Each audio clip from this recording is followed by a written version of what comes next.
자, 오늘 하나님께서 우리에게 주신 말씀은 창세기 38장 1절에서 11절입니다. 우리 사람 없어도 해야지. 하나님이 계시니까. 할렐루야. 주님 감사합니다. 다시요? 수련회 때 우리 수련회 가가지고 이거 했더니 평소처럼 하시더라고요. 그래서 제가 수련회니까 우리 좀 열심히 합시다. 100% 도전합시다. 했는데 100% 합시다 해도 안 이러는 사람이 있더라고요. 근데 그래도 좋았어요. 저 막 뛰면서 했거든요. 자, 오늘 하나님께서 우리에게 주신 말씀은 창세기 38장 1절에서 11절입니다.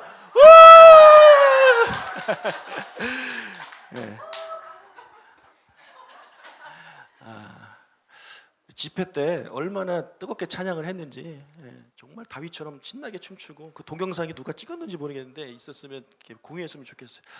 정말 감사했습니다. 자, 제목을 같이 읽어보겠습니다. 형제를 위해 희생하는 형제. 형제를 위해 희생하는 형제라는 제목으로 말씀 전하겠습니다. 지금 우리가 어제부터 오늘까지 수련회를 했는데 그 주제가 뭐였냐면 우리는 예수님 안에서 한 가족이다.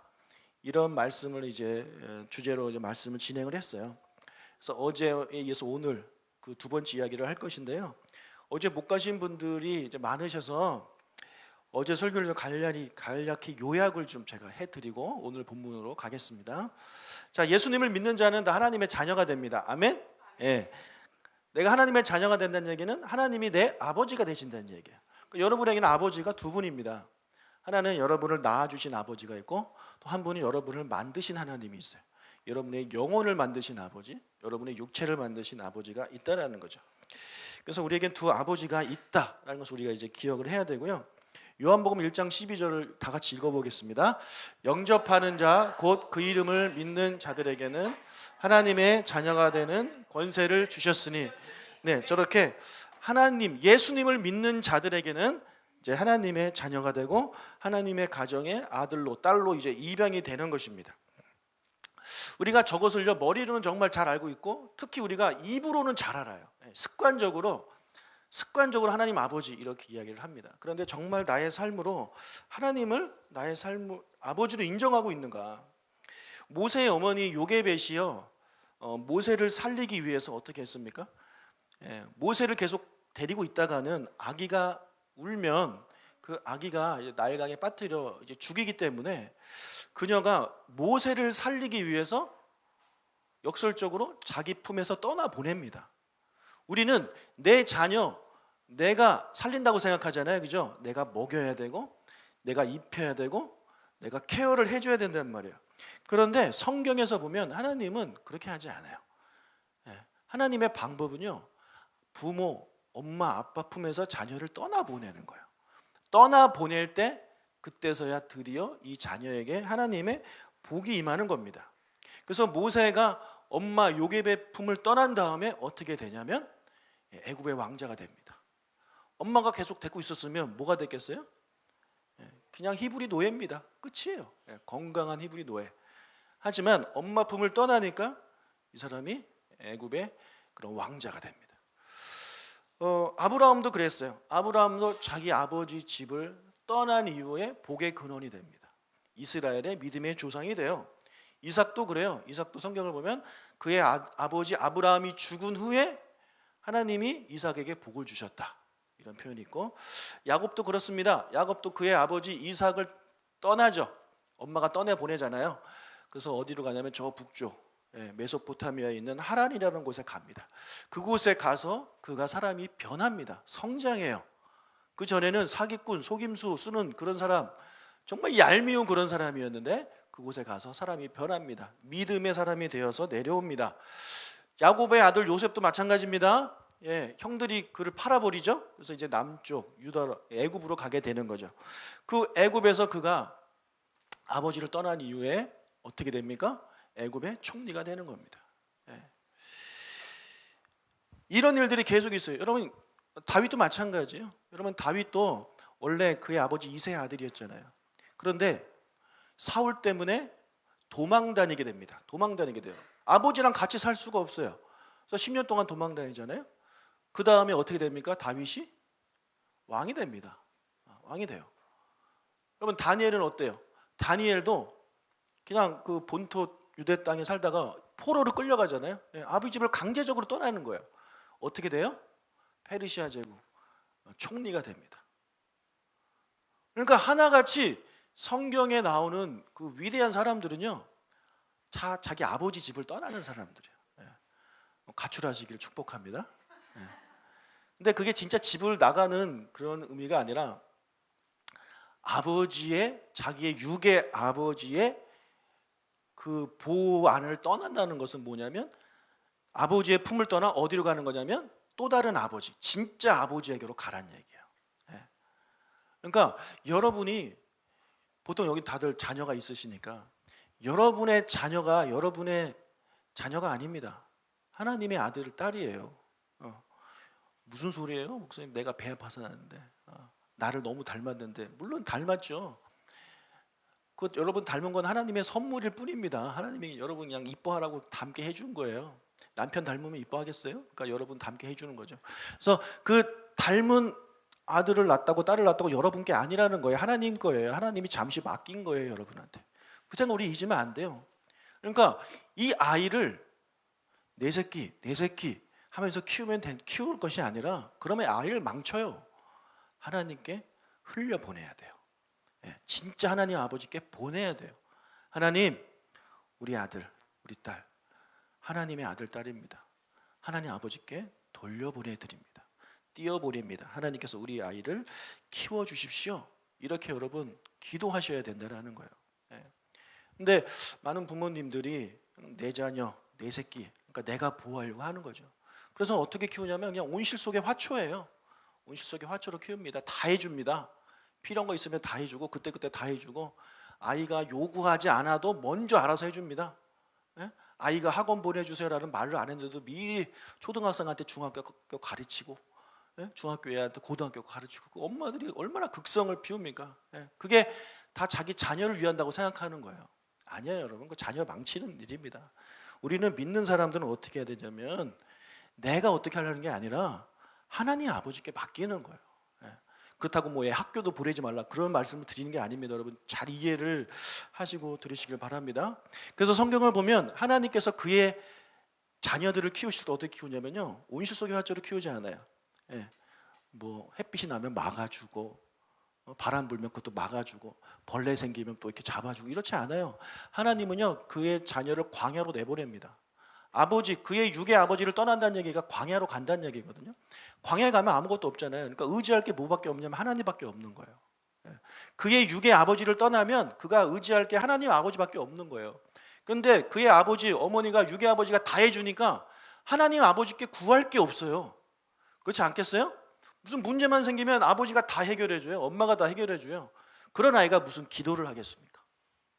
그렇잖아요. 그런데 그렇게 자기를 돌봐줄 부모가 없는 아이들은 어쩔 수 없이 하나님을 의지하게 되는 거예요. 하나님은 그렇게 사람을 키우는 거예요. 그래서 이 나무가 되게 만드시는 겁니다. 이 낙낙장송이 되게 만드시는 거예요. 그렇게 큰 나무가 아닐지라도 어느 정도 적당한 나무가 돼서 나그네들 가서 쉬어갈 수 있는 그런 나무가 되기를 하나님이 원하시지, 하나님의 자녀가 그냥 빌빌대고 맨날 엄마가 이렇게 맨날 보살펴줘가지고 아무것도 못하는 그런 마마보이처럼 살기를 원하지 않는다는 거예요. 여러분이 언제까지 그 자녀와 함께 할 겁니까? 여러분이 언제까지 그 자녀 옆에서 챙겨줄 거예요? 할머니 돼서까지 할 겁니까? 오케이, 할 수 있다 칩시다. 그 다음에는 어떻게 하실 거예요? 목사님, 제가 할머니 되면 내 아들이 그래도 성인이 됐으니까 알아서 하겠죠? 아닙니다. 알아서 못합니다, 여러분. 어릴 때 부모 품에서 자란 아이들은요, 세상에 나가서 금방 넘어집니다. 엄마가 이렇게 해가지고 좋은 대학 가서 이렇게 해가지고 취업한 다음에 보세요, 금방 힘들어해요. 그 회사 그만두고 딴 데 가고 싶은 거죠. 그럼 여러분 또 지원해줘야 돼요. 마음에 들 때까지 목사님한테 기도 부탁하고, 계속 그거예요. 계속 자녀를 위한 기도 부탁하는 건 좋은데요, 여러분이 그게 하나님 아버지를 의지하면서 기도 부탁하는 게 아니라 그냥 내 자녀가 잘 되는 마음으로, 내가 부모로서 좀 어떻게 해주고 싶은 그런 마음에 기도 부탁하는 건 옳지 않아요. 그런 기도 부탁을 하나님께 하세요. 하나님께 기도하면 됩니다. 그러니까 여러분이 이 세상 떠난단 말이야. 떠나신 다음에 어떻게 할 거냐고요. 여러분 떠난 다음에 여러분 아들이 세상에서 나이가 40, 50이 넘어서 막 빌빌대고 그렇게 연약하게 살기를 원하십니까? 아니죠. 그 전에 키워야죠. 그 전에 하나님의 방법으로. 하나님은 광야로 내보냅니다. 예수님 광야로 내보내셨잖아요. 하나님이 예수님을 하늘 보좌에서 이 땅으로 내보내셨어요. 아버지 집을 떠나게 하셨단 말이에요. 그래서 이 속에서 힘들게 사셨죠? 고생하셨죠? 그때마다 하나님이 나타나셔가지고 예수님을 뭐 보살펴 줬나요? 예수야, 누가 너를 때렸니? 누가 너를 못 박았니? 내가 가만히 두지 않을게. 이렇게 하지 않아요. 하나님은 그냥 침묵하시는 거예요. 내버려 두시는 거예요. 감당할 수 있을 만큼은 내버려 두시는 거예요. 그 다음에 감당할 수 없을 그때 가서야 하나님이 도와주시는 거예요. 감당할 수 있는 능력이, 저에게 있는 능력이 예를 들어 7이라면 있잖아요. 하나님은요, 그 고난의 레벨이 7이 될 때까지 하나님은 기다리시는 거예요. 8로 넘어갈 때 그때 나를 도와주시는 거예요. 근데 많은 분들이 있잖아요. 자녀에게 고난이 왔어요. 1이에요. 그때부터 도와줘요. 1부터 도와줘. 1부터. 어떤 분은 아예 0부터 도와준다. 아예 그런 일이 생기지 않게 철저하게, 아무런 사고가 나지 않고 아무런 문제가 생기지 않게 막 눈 뜨고 돌아다니면서 그렇게 자녀 보호하시는 분들이 있는데, 하나님 방법이 아닙니다. 그 세상의 방법이에요. 우리 믿는 사람들은 하나님의 방법대로 자녀를 키워야죠. 그죠? 하나님이 여러분에게 맡겨주실 귀한 하나님의 자녀, 여러분이 잘 양육하고 잘 케어해야 되잖아요. 여러분 달란트 비유라고 생각하시면 돼요. 하나님이 여러분에게 맡겨주신 달란트예요. 자녀가. 그거 잘 다스리고 잘 키워야죠. 하나님의 방법대로. 여러분 생각대로 했다가는 나중에 이 악하고 게으른 종아라는 그런 욕 먹습니다. 자, 여러분의 자녀를요, 여러분 품에서 오냐오냐 키우지 마시고 하나님께 보내세요. 그래서 아이가 무슨 문제가 생기면 여러분에게 부탁을 해오면 우리 같이 이 문제를 가지고 너의 아버지, 하나님 아버지께 우리 한번 기도하자. 이렇게 얘기해야 돼요. 엄마가 다 해줄게. 아빠한테 말하면 돼. 이게 아니라 하나님께 기도해보자. 하나님이 도와주실 거예요. 그런 말을 여러분 계속 해주셔야 돼요. 아이 귀에다 대고. 여러분이 그런 말을 한마디도 안 하고 여러분만 혼자만 그렇게 기도하시면 안 돼요. 그럼 아이가 뭘 압니까? 얘기를 해주셔야 돼요. 너의 하늘 아버지가 기도 들어주실 거니까 기도하자. 이렇게. 그렇게 키우는 게 여러분 하나님께 띄워보내는 거예요. 띄워보내는 거예요. 자, 이제 하나님 얘기, 아버지 얘기를 했고, 이제 가족에는 큰 형이 있잖아요. 그죠? 우리 형제가 있잖아요. 형제. 여러분 가족에는 아버지가 있고 형제가 있잖아요. 우리에게도 형제가 있는데 먼저 예수님이에요. 예수님. 자, 예수님도 하나님의 아들이고 우리도 하나님의 아들 딸이잖아요. 그러니까 우리는 예수님과 형제잖아요. 형제입니다. 그래서 예수님은 우리의 큰 형이에요. 그리고 우리의 큰 오빠예요. 여러분 큰 오빠, 큰 형 하면 어떤 느낌이 듭니까? 맨날 라면 끓여와라고 시켰던 오빠를 생각하시면 안 됩니다. 큰 형, 큰 오빠는요, 힘든 일을 도맡아 하는 정말 든든한 존재가 큰 형이고 큰 오빠입니다. 저도 저희 형이 있는데 든든해요. 형이 있으니까 든든해요. 제가 막내이길 참 다행이에요. 제가 첫째였으면 어땠을까 그런 생각이 듭니다. 형이 있으니까 형이 뭐 무슨 일 생기면 동생들 모아놓고 얘기도 하고 그렇게 하잖아요. 너무 좋아요. 힘들고 어려운 일을요, 우리 큰형이신 예수님이 다 도맡아 하셨어요. 똑같은 하나님의 자녀인데 정말 힘든 일은 예수님이 다 하세요. 여러분이 하시는 거 별로 없어요. 큰형이 다 합니다. 자, 이 땅에 오셔서 예수님이 3년 동안 얼마나 수고했습니까? 얼마나 고생하셨어요. 심지어 우리를 위해서 죽기까지 하셨어요. 우리 큰형이. 여러분을 사랑해서 여러분을 위해서 죽을 정도로 여러분을 섬겼단 말이에요. 얼마나 든든합니까? 그런 예수님이 이제 하늘나라로 올라가셨는데 그럼 이제 끝난 거냐? 아니에요. 지금도 우리 큰형은요 수고하고 계세요. 요한복음 14장 2절 읽겠습니다. 내 아버지께 거할 것이 맞도다. 내가 너희를 위하여 예비하러 가노니. 예수님 우리 큰형이요 여러분을 위해서 천국에 여러분의 처소를 예비하러 가셨어요. 준비하러 가셨어요. 지금 건축하고 계세요. 여러분의 처소를. 그런 총책임자로 계시는 거예요. 자, 거처가 다 준비되면 이제 여러분들 데리러 오십니다. 3절 가서 너희를 위하여 거처를 예비하면 내가 다시 와서 너희를 내게로 영접하여 나 있는 곳에 너희도 있게 하리라. 예수님 다시 오세요. 계속 왔다 갔다 하시는 거예요. 우리 큰형이. 자, 그뿐 아니라 하나님 우편에 지금 앉아 계신데 거기서 무엇을 또 하시냐? 우리를 위해 기도하고 계십니다. 로마서 8장 34절 읽겠습니다. 죽으실 뿐 아니라 다시 살아나신 이는 그리스도 예수시니 그는 하나님 우편에 계신 자여 우리를 위하여 간구하시는 자신이다. 하나님 우편에서 그러니까 큰형이 아버지와 동생들 사이에서 이 둘을 화해시키는 일을 하고 계시는 거예요. 여러분 누군가 둘이 다투면요 그 중간에 껴서 화해시키기 정말 어려워요. 이런 생각이 들어요. 내가 왜 이런 고생을 하고 있지? 둘이 알아서 풀면 되지. 근데 여러분 그런 중재자가 필요해요. 둘이 알아서 못 풉니다. 근데 도와주다 보면 안 돼. 힘들어요. 때려치고 싶어요. 그렇게 힘듭니다. 예수님이요 한두 명도 아니고 이 수많은 인류 또 역사적으로 계속 수많은 인류들이 있었는데 그들과 하나님 사이에 관계가 깨졌어요. 그것을 예수님이 화해시키는 노력들을 옛날부터 지금까지 계속하고 계시는 거예요. 그리고 여러분들이 지금 가지고 계신 기도 제목들, 요구들, 필요들 그리고 예수님이 다 듣고 계시는 거예요. 다 듣고 그것을 하나님께 도와달라고 부탁을 하는 겁니다. 하나님 지금 저기 부천에 사는 누구가 이런 기도를 하고 있는데 아버지 좀 들어주시죠. 이제 좀 들어주실 때 됐지 않습니까? 이런 역할을 하시는 게 우리 예수님이에요. 모른 척 하시는 분이 아닙니다. 자 이렇게 우리 큰 형은요 정말 든든하신 분이에요. 우리 예수님. 여러분 예수님 너무 어렵게 생각하지 마세요. 저는 하나님은 우리 아버지라고 생각하고 우리 호칭이 중요하잖아요. 호칭이 여러분들이 저를 목사님 하니까 되게 어려운 사람이거든요. 근데 저는 똑같은 사람인데 어떤 친구는 저보고 요하나 합니다. 편한 거예요. 호칭 때문에 되게 어려운 거거든요. 그래서 우리가 하나님을 아버지라고 부르면 편해져요. 친밀을 한번 느껴요. 또 우리 예수님을 형이라고 부르면 여러분 친밀해집니다. 그런데 보통 예수님을 주님이라고 표현하죠. 그러니까 주님이란 얘기는 내가 종이란 얘기잖아요. 종이 주인한테 주인이 주님 하면 그 편하겠습니까? 어렵습니다. 절대 편해지지 않아요. 그래서 우리가 한 가족이라는 것을 이해를 하고 하나님이 나의 아버지시라는 것을 이해를 하고 예수님이 나의 형과 같은 존재다, 큰형과 같은 존재다는 것을 이해를 하시면 하나님을 이해할 수 있고 예수님을 이해할 수 있고 그분들이 하시는 사역들을 이해할 수 있어요. 그리고 그분들이 지금 나를 위해서 무엇을 하시는지도 쉽게 답이 나와요.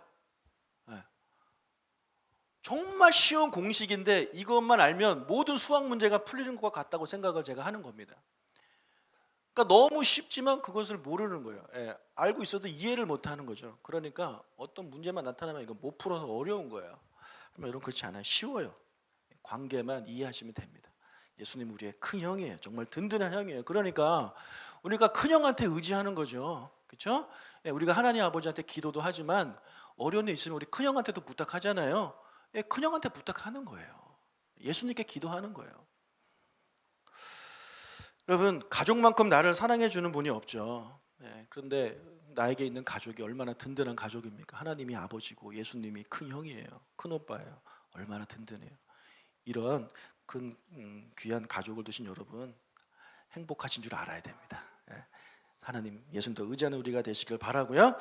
자 예수님 외에 또 우리에게 형제가 또 있죠. 지금 옆에 앉아 계신 분들이 형제 자매예요. 같이 예배 드리는 분들이 형제 자매인데 같은 아버지를 뒀으니까 그래서 제가 우리 아들들한테 그랬어요. 희원아 너는 너랑 나는 네 아버지가 아니야. 나는 네 형이야. 이제 형이라고 불러. 이렇게 얘기해요. 여러분 이게 웃긴 게 아니잖아요. 족보를 따져보세요. 진짜 그렇지 않아요? 형이에요. 제가 시골에 가면 저보다 어린 저랑 한 살 차이인가인데 조카가 있어요. 그래서 내 아들하고 걔하고 같은 촌수예요. 이런 거 그런 거 같아요. 그래서 애들한테 야 아빠는 이제 네 아빠가 아니고 네 형이야. 형이라고 불러. 그때 애들이 형이라고 불러요. 그래서 제가 또 한 번은 그런 얘기했어요. 우리가 하나님의 아들이라는 것을 잊지 않기 위해서 어떻게 하면 좋을까 생각하다가 호칭을 또 생각해 봤어요. 그러니까 우리 아들이 내 아들이라고 생각하니까 오 한결이잖아요. 그죠? 옷이잖아요. 같은 옷이. 오 기쁨이고. 그래서 제가 그랬어요. 아니야. 옷자를 빼버리고 거기다가 하나님의 자녀니까 갓을 넣자. 그래서 갓기쁨, 갓한결. 저는 뭐예요? 저는 간요한이에요. 여러분이 옆에 있는 분 이름을 한번 불러주세요. 가짜를 넣어가지고 불러주세요. 갓. 예? 갓사의 권사님. 예. 우리 하나님의 자녀니까. 예. 자, 그런데 우리 모두가 다 성이 갓이에요. 그러니까 다 형제란 말이에요. 그래서 우리 교회에서는 보통 형제님, 자매님 그러잖아요. 형제님, 자매님. 특히 천주교는 더 하죠. 그래서 형제님, 자매님. 그리고 신부한테 뭐 신부도 그 아버님이라는 뜻 아닙니까? 그렇게 하는데, 여러분 형제끼리는 사이좋게 지내야 되는 건 당연한 기본이죠, 그죠? 이건 너무 기본이기 때문에 제가 얘기 안 할게요. 근데 이 기본도 못 하시는 분들이 많아요. 형제끼리 좀 친하게 지내면 안 됩니까? 왜 이렇게 형제끼리 다퉈요? 그런데 성경을 보면 형제끼리 맨날 다퉈요. 예, 맨날 다퉈요. 그게 타락해서 그래요. 아담과 하와 이후로 사람들이 타락했기 때문에 형제간에 그냥 라이벌로 보는 거예요. 형은 내 거를 뺏어가는 사람이고 동생은 나를 귀찮게 하는 사람이 돼버리는 거예요. 그러니까 자꾸 싸우는 거죠. 부딪히는 거예요.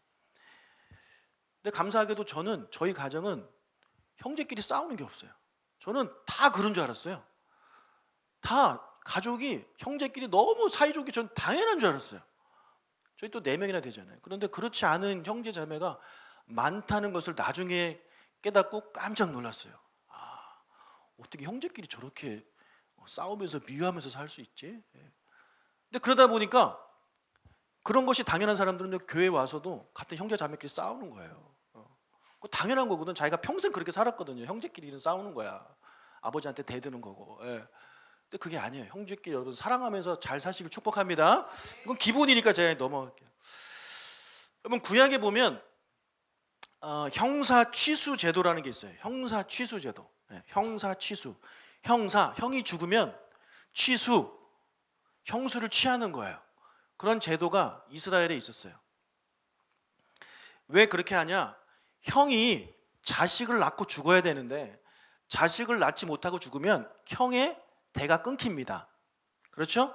그렇기 때문에 형의 대가 끊기면 그 형수, 그 며느리는 어떻게 되는 거예요? 낙동강 오리알이 돼버리는 거예요. 아버지한테 받을 게, 시아버지한테 받을 게 아무것도 없는 거예요. 남편도 없죠. 자녀도 없죠. 시부모한테 받는 것도 없죠. 정말 어렵게 살아가는 거예요. 그래서 그 형수를 위한 제도예요. 어떻게 하는 거냐면 결혼을 해서, 그러니까 형수를 취합니다. 취해서 아들을 낳아주는 겁니다.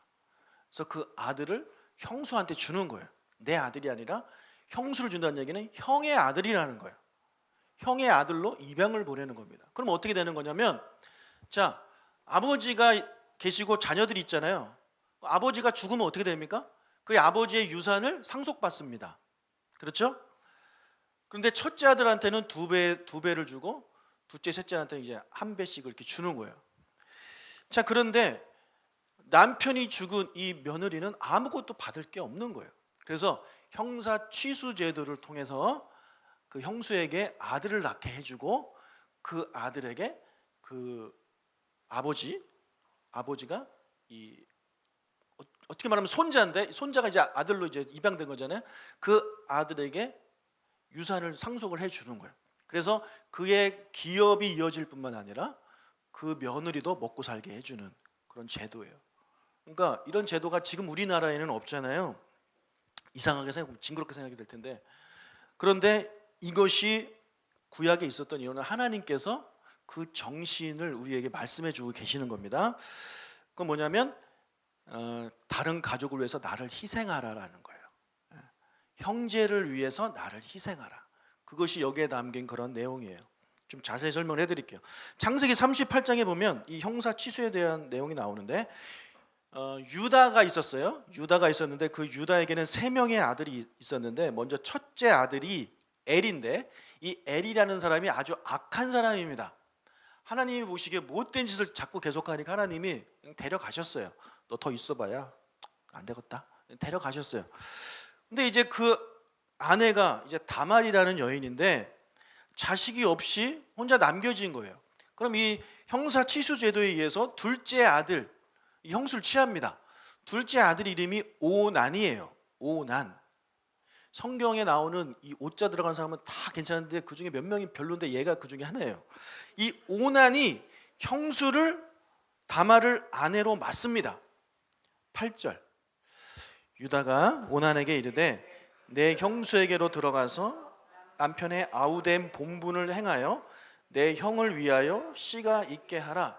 자, 여기 보면 내 형을 위하여라는 표현이 있어요.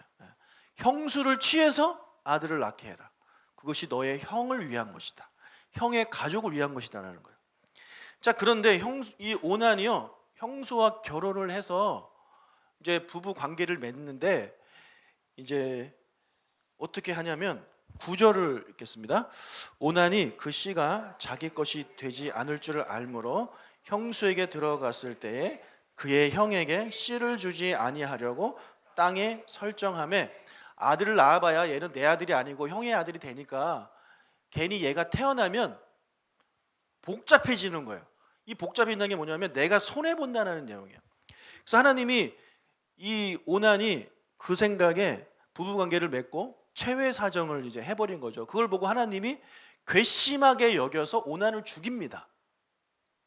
근데 여러분 생각해 보세요. 아니, 체외 사정 관계 뭐 죽일 정도로 악한 것이가, 이렇게 우리가 생각할 수 있는데 이 본문을 잘 이해하면은 정말 나쁜 놈이에요, 얘가. 자, 오난 입장에서 있잖아요. 형수가 임신을 해서 아들을 낳게 되면 어떤 일이 벌어지느냐? 상속받을 사람이 한 명 더 생기는 거예요. 그러면 자기가 상속받을 양이 줄어드는 겁니다. 아까 제가 말씀드렸죠. 장남은 2배를 받는다고, 그렇죠? 자, 그러면 제가 좀 쉽게 말씀드리면, 지금 형의 자녀가 없이 이제 유산을 받게 되면, 예를 들어 그의 아버지의 유산이 9억이다. 그러면 지금 상태로 유산을 받으면 자기가 6억을 받는 거예요. 왜냐하면 형이 없으니까 자기가 첫째가 되잖아요.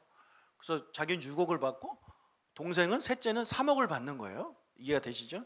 그런데 자기가 형수를 취해서 아들을 낳아주면 그 아들이 첫째가 되고 자기는 둘째가 되는 거예요. 그러면 그 첫째가 2배를 가져가죠. 그럼 어떻게 되냐면 형의 자식이 5억을 가져가고 자기는 2억 2,500만 원을 가져가는 거예요.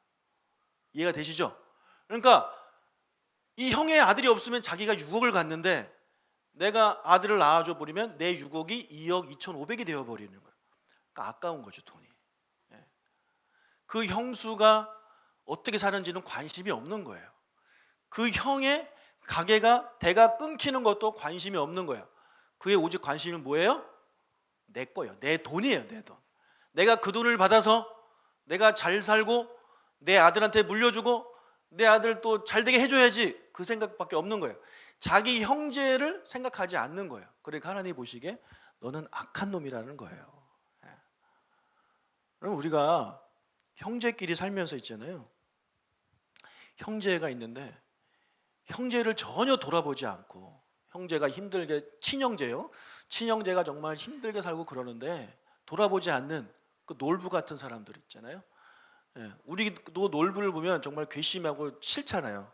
근데 그런 놀부 같은 사람들이 많다는 거죠. 자기는 잘 살아도 힘들게 사는 다른 가족 돌봐줄 생각을 안 하는 거예요. 내가 희생을 해야 되니까. 근데 여러분, 하나님께서 우리 형제들에게 주시는 메시지, 오늘 메시지는 뭐냐면, 내가 금전적인 손해를 볼지라도 너의 형제를 도와줘라. 내가 좀 수고를 할지라도 힘들어하는 너의 형제를 도와줘라. 그 차원이에요. 그냥 여러분, 단순히 싸우지 마, 이거는요 되게 그 수동적인 거예요. 싸우지 마. 그냥 안 싸우면 끝이야. 그런데 예수님이 우리에게 더 원하시는 건 뭐냐면, 안 싸우는 거일 뿐만 아니라, 너의 형제가 힘들 때 모른 척 하지 말고 도와주라고. 이게 얼마나 어려운 일입니까? 안 싸우며 지내기도 쉽지 않은데 이렇게 높은 도덕적인 가치를 여러분에게 요구하시는 거예요. 여러분, 형제를 어떻게 생각하십니까? 정말 형제를 사랑하는 여러분 되시길 바라요. 이 형제는 여러분의 진짜 가족을 이제 거기다 대입하셔도 되고, 또 우리 교회 안에서 한 형제 가족이잖아요. 그러니까 우리 교회 안에 있는 다른 형제 자매들 돌봐줄 수 있는, 같이 기도해 줄 수 있는 여러분 되시길 축복합니다. 뭐 같은 교인끼리 뭐 금전적으로 도와줘라 그런 말씀을 드리는 게 아니고요. 내가 수고하는 거잖아요. 희생하는 것을 하시라는 거예요. 관심을 가져주고, 기도해주고, 걱정해주고, 손 잡아주고, 그런 사람 되시길 축복합니다. 그럼요, 그런 사람이 되면 사람들이 여러분 찾습니다. 제가 아까 말씀드렸죠. 목사님 그분 안 오세요. 그렇게 찾게 되는 거예요. 저는 우리 모든 분들이 그렇게 사람들이 찾는, 형제가 찾는 여러분이 됐으면 좋겠어요. 그러니까 필요해서 찾는 게 아니라 보고 싶어서, 사랑해서, 고맙고 그리워서 찾는 여러분이 되셨으면 좋겠어요. 우리가 어차피 한 공동체 안에서 이제 살아갈 텐데, 여러분 기왕이면 그렇게 살아가면 좋지 않겠어요? 그리워하고 보고 싶어하고 그러면 좋잖아요, 그죠? 근데 그 반대가 되면 안 돼요.